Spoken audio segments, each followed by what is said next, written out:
Hello ನಮಸ್ಕಾರ. Kannada serials ಅಡ್ಡಾಗೆ ಸ್ವಾಗತ ಸುಸ್ವಾಗತ. ಚಾನಲ್ನ ಸಬ್ಸ್ಕ್ರೈಬ್ ಮಾಡ್ಕೊಂಡಲ್ಲೇ ನೋಡ್ತಾ ಇದ್ರೆ ದಯವಿಟ್ಟು ಸಬ್ಸ್ಕ್ರೈಬ್ ಮಾಡ್ಕೊಳ್ಳಿ.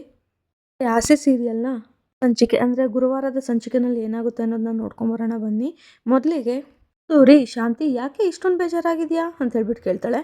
ಶಾಂತಿ ಏನು ಮಾಡಬೇಕು ತಾನೇ ಹೇಳಿದ್ದು ಆ ಮೀನಾ ಪ್ರೆಗ್ನೆಂಟು ಅಂತ ಹೇಳ್ತಾಳೆ. ಆಗ ಕಸ್ತೂರಿ ದೇವರೇ ನಾನೆಲ್ಲಿ ಹೇಳ್ದೆ ಅಂತ ಹೇಳ್ತಾಳೆ. ಆಗ ಶಾಂತಿ ಹೇಳ್ದಲ್ಲ ಕಂಗ್ರಾಟ್ಸ್ ಅಂತ ಹೇಳ್ತಾಳೆ. ಆಗ ಕಸ್ತೂರಿ ಅದಾ ಸುಮ್ಮನೆ ಹೇಳ್ದೆ ಕಣೆ ಅಂತ ಹೇಳ್ತಾಳೆ. ಶಾಂತಿ ನೀನು ಸುಮ್ಮನೆನೂ ಹೇಳೋ ಆಗಿಲ್ಲ ಅಂತ ಹೇಳ್ತಾಳೆ. ಕಸ್ತೂರಿ ಅವಳು ನೀನು ಸೊಸೆ ಅಲ್ವೇನೆ ಹೇಳ್ತಾರೆ. ಆಗ ಶಾಂತಿ ಆದರೂ ಅವಳು ಮೊದಲು ಗರ್ಭಿಣಿ ಆಗಬಾರ್ದು, ರೋಹಿಣಿ ಈ ಮನೆಗೆ ಹಿರಿ ಸೊಸೆ, ಅವಳೇ ಮೊದಲು ಗರ್ಭಿಣಿ ಆಗಬೇಕು, ಇಲ್ಲ ಅಂತಂದರೆ ಶ್ರುತಿ ಆಗಲಿ ನನಗೇನು ಬೇಜಾರಿಲ್ಲ. ಕಸ್ತೂರಿ ಸರಿ ಬಿಡಮ್ಮ ಶಾಂತಿ, ನೀನು ಮೊದಲು ವಿಷಯದಲ್ಲಿ ಮುಂದುವರಿ. ಅಲ್ಲ ಕಣೆ ಅವಳೇನಾದರೂ ಒಂದು ವೇಳೆ ತವ್ರ ಮನೆಯಲ್ಲಿ ಸೆಟ್ಲಾದರೆ ಆಮೇಲೆ ಅವ್ರನ್ನ ತವ್ರ ಮನೆಯಿಂದ ಕರ್ಕೊಂಬರೋದು ದೆವ್ವ ಬಿಡಿಸ್ತಷ್ಟೇ ಕಷ್ಟ. ಸರಿ ನಿಮ್ಮ ಮನೆಗೆ ಬಂದರೆ ಒಂದು ಲೋಟ ಕಾಫಿ ಕೂಡ ಕೊಡಲ್ಲ ನೀನು ಅಂತ ಹೇಳ್ತಾಳೆ. ಆಗ ಶಾಂತಿ ಅವಳನ್ನ ದುಡ್ಡು ಕುಟ್ಕೊಂಡು ನಡಕ ಅದು ಸರಿ ನೀರಾದರೂ ಕುಡ್ಕೊಂಬರ್ತೀನಿ, ಅಷ್ಟೊತ್ತಿಗೆ ನೀನು ಫೋನ್ ಮಾಡಿ ಶ್ರುತಿ ಹತ್ರ ಮಾತಾಡು ಅಂತ ಹೇಳಿ ಅಲ್ಲಿಂದ ಹೊರಡ್ತಾಳೆ. ಶಾಂತಿ ಶ್ರುತಿಗೆ ಕಾಲ್ ಮಾಡ್ತಾಳೆ.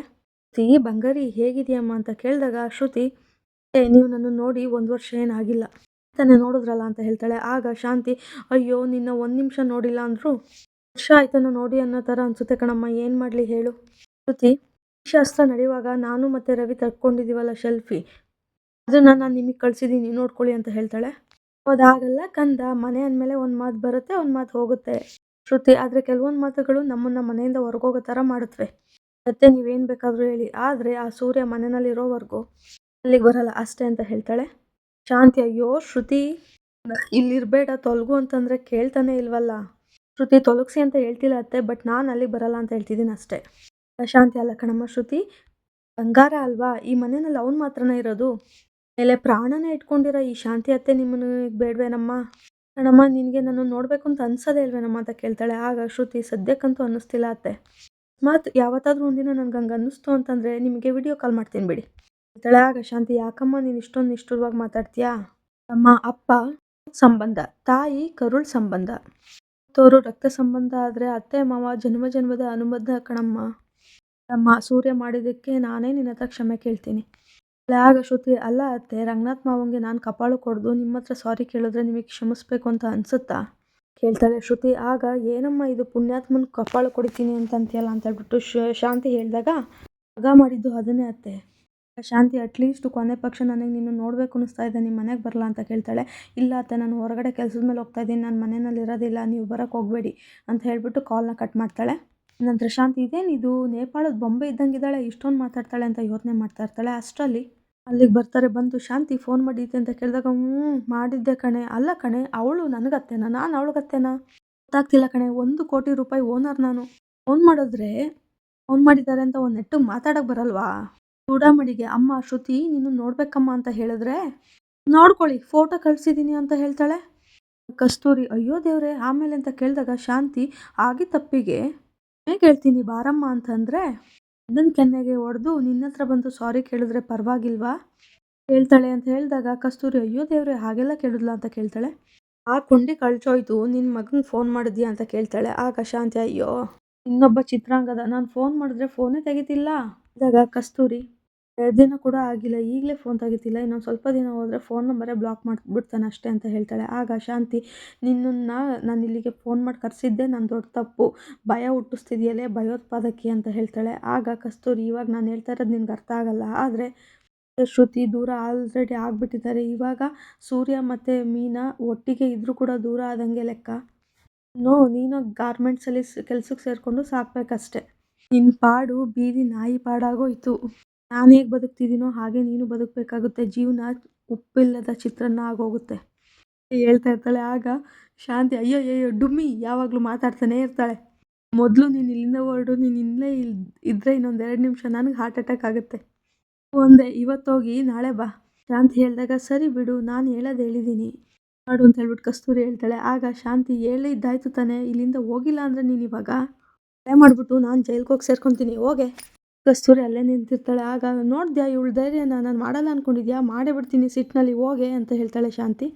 ಕಸ್ತೂರಿ ಸರಿ ಬಿಡೆ ಹೋಗ್ತೀನಿ, ನೀನು ಯಾಕೆ ಫೋನ್ ಮಾಡಿದ್ರು ನಾನು ಬರಲ್ಲ ನೋಡು ಅಂತ ಹೇಳ್ಬಿಟ್ಟು ಅಲ್ಲಿಂದ ಹೊರಟೋಗ್ತಾಳೆ. ಶಾಂತಿ ನಿನಗೆ ನನ್ನನ್ನು ಬಿಟ್ಟರೆ ಯಾರಿದ್ದಾರೆ ಗತಿ, ಬರ್ತೀಯಾ ಬಿಡು ನನಗೆ ಗೊತ್ತು ಅಂತ ಹೇಳ್ಬಿಟ್ಟು ಅವಳೇ ಮಾತಾಡ್ಕೊತಾ ಇರ್ತಾಳೆ. ಇಲ್ಲ ಶ್ರುತಿನ ಮನೆ ಕರೀತಿದ್ದಾರೆ ಅವರು ನಿಮ್ಮತ್ತೆ ಅಂತ ಕೇಳ್ತಾಳೆ. ಹೌದಮ್ಮ ಅಂತ ಹೇಳಿದಾಗ ಯಾವುದೇ ಕಾರಣಕ್ಕೂ ಅಲ್ಲಿಗೆ ಹೋಗ್ಬೇಡ ಶ್ರುತಿ, ನಾಟಕ ನೀವಿಬ್ಬರು ಇಲ್ಲೇ ಇರಿ ಅಂತ ಹೇಳ್ತಾಳೆ. ಅಂದರೆ ನಿಮ್ಮ ಅತ್ತೆ ಮಾವ ತಲೆ ಎತ್ತದಿಲ್ದಂಗೆ ನಾನು ಮಾಡ್ತೀನಿ, ನೀವು ಆ ರೌಡಿ ಇರೋ ಮನೆಗೆ ಹೋಗಬಾರ್ದು ಅಂತ ಹೇಳ್ಬಿಟ್ಟು ಶೀಲಾ ಹೇಳ್ತಾಳೆ. ಆಗ ಶ್ರುತಿ ಅದನ್ನು ಡಿಸೈಡ್ ಮಾಡೋದಕ್ಕೆ ನೀವಿಬ್ಬರು ಯಾರು ಅಂತ ಹೇಳ್ಬಿಟ್ಟು ಕೇಳ್ತಾಳೆ. ನನ್ನ ಜೀವನ ನಾನೇ ನಿರ್ಧಾರ ಮಾಡ್ತೀನಿ, ಸುಮ್ಮನೆ ನೀವು ಇಂಟರ್ಫಿಯರ್ ಆಗಬೇಡಿ, ತೊಗೊಳಕ್ಕೆ ಹೋಗಬೇಡಿ ನೀವು ಅಂತ ಹೇಳ್ಬಿಟ್ಟು ಅಲ್ಲಿಂದ ಹೊರಟೋಗ್ತಾಳೆ.